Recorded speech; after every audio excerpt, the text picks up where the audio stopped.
Vice President Harris, in a new interview, said her biggest failure in office thus far is that she has not left Washington, D.C. more.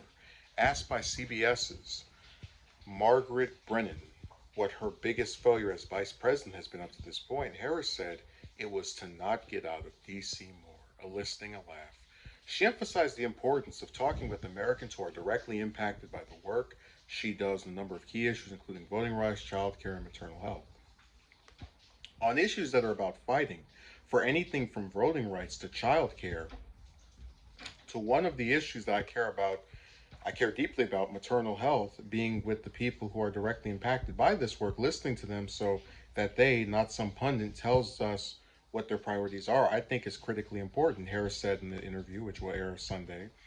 People have a right to know and believe that their government actually sees and hears them. And my biggest concern is I don't ever want to be in a bubble when it comes to being aware of and in touch with what people need at any given moment in time, she added. The vice president said when she and President Biden entered office, COVID 19 was already impacting Americans. As a result, she said she and Biden really couldn't travel.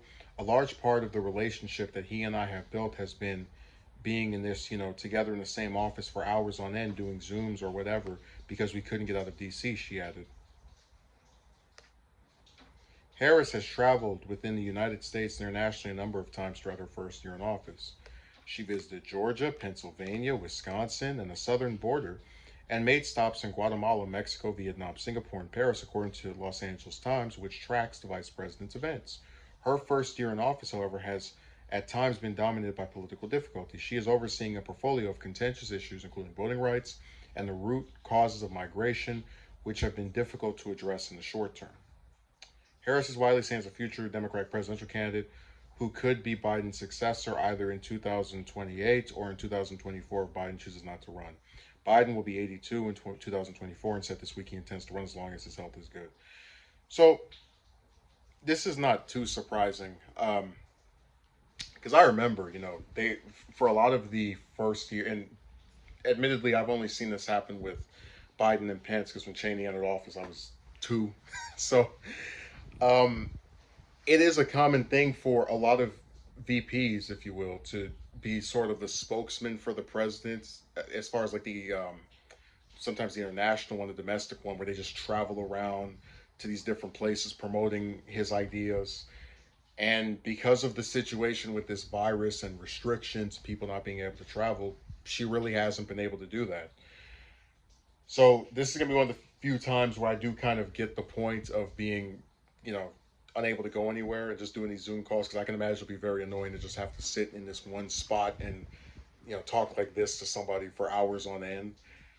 But the part of this I think is really comedic is where she says, oh, we don't want to hear from pundits, we want to hear from you, the people that are affected by these key issues. Like, man, come on. Every politician has either some pundits or a campaign manager or some other chief of staff, whoever, just some person who is in their ear that shows them some polls, and then they try to appeal to people based off of whatever the position is.